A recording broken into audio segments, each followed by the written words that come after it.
સ્થાનિક સ્વરાજની ચૂંટણી આવે છે કરતા ગઈકાલે મતદાન પૂર્ણ પણ થઈ ગયું। અપવાદરૂપ થોડાક બનાવને બાદ કરીએ તો શાંતિપૂર્ણ મતદાન થયું। ગુજરાતની સ્થાનિક સ્વરાજની ચૂંટણીમાં મોટા ભાગે બધા જ વિસ્તારોમાંથી જે દ્રશ્ય સામે આવ્યા એ ઘણા સુંદર હતા। ઘણી બધી જગ્યાએથી તાપમાન 40-45 ડિગ્રીની વચ્ચેનું હોવા છતાં મતદારોએ લોકશાહીના આ મહાપર્વમાં ઉત્સાહપૂર્વક ભાગ પણ લીધો।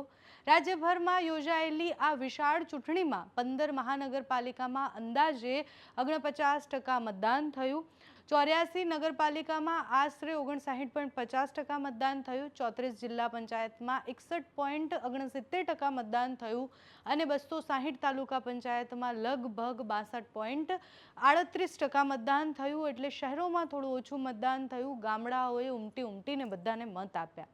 શહેરોમાં મતદાન ઓછું થયું પણ વિસ્તાર પણ એટલો મોટો હતો અને શહેરમાં ગરમી પણ ખૂબ લાગતી હતી। ગામના લોકોએ ઉત્સાહભેર મત પણ આપ્યા। આ ચૂંટણી માત્ર મતદાનની નથી પરંતુ એક વિશાળ લોકશાહી વ્યવસ્થાની પણ હતી। આ આખી ચૂંટણીને આપણે ઓવરઓલ જોવા જઈએ તો હજારો લોકો આ શાંતિપૂર્ણ થાય એના માટે મહેનત કરી રહ્યા હતા। 8,263 બેઠકો પર ચૂંટણીમાં લગભગ 25,500થી વધુ ઉમેદવારો મેદાન પર હતા।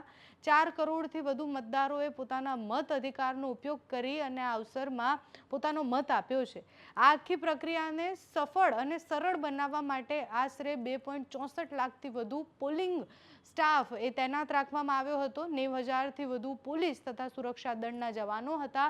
રાજ્યભરમાં લગભગ 48,000થી વધુ મતદાન મથકો પર આ બધી જ વ્યવસ્થાઓ ગોઠવવામાં આવી હતી। એક મતદાન મથક સુધી પહોંચી અને આ પ્રક્રિયા પાર પડે એના માટે વિશાળ એક મશીનરી ઊભી કરવામાં આવી હતી જેમાં બહુ જ બધા હજારો લોકો જોડાયેલા હતા। ચૂંટણી પંચની આયોજન ક્ષમતા અને જે રીતના આખી વ્યવસ્થા થઈ એ ખરેખર કાબિલે તારીફ હતી। જ્યાં એક તરફ તાપ અને તડકો ખૂબ હતો ત્યાં બીજી તરફ પારદર્શિતા અને શાંતિપૂર્ણ રીતના મતદાન થયું। જેમાં તમે શિક્ષકોથી લઈને પોલીસ કર્મચારીઓથી લઈને જે પોલિંગ બૂથમાં બેઠેલા લોકો હતા એનેથી લઈને જેટલા પણ ચૂંટણી અધિકારીઓ હતા એ બધા ભેગા મળી અને આખી વ્યવસ્થાને જાળવતા હતા। અને એટલે અમને એવું થયું કે જ્યારે આપણે આટલો મોટો પર્વ બનાવતા હોય તો એ તમામ સરકારી કર્મચારીઓથી લઈ અધિકારીઓથી લઈને સુરક્ષા દળના જવાનોને આપણે સૌએ એકવાર નમન કરવા જોઈએ। કારણ કે જેટલું પણ શાંતિપૂર્ણ થયું છે એ બધાની પાછળ એ લોકોની મહેનત છે।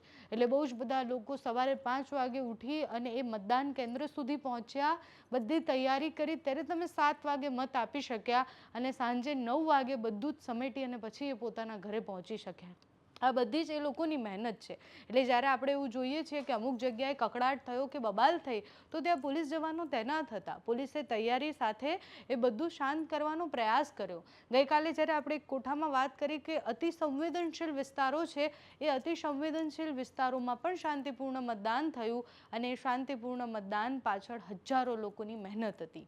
હવે લોકશાહીનો પર્વ આપણે ઉજવ્યો છે, મતદાન તો કરી દીધું છે, હવે રિઝલ્ટની રાહ જોઈ રહ્યા છીએ અને નજર રહેવાની છે કે પરિણામો કેવા આવે છે।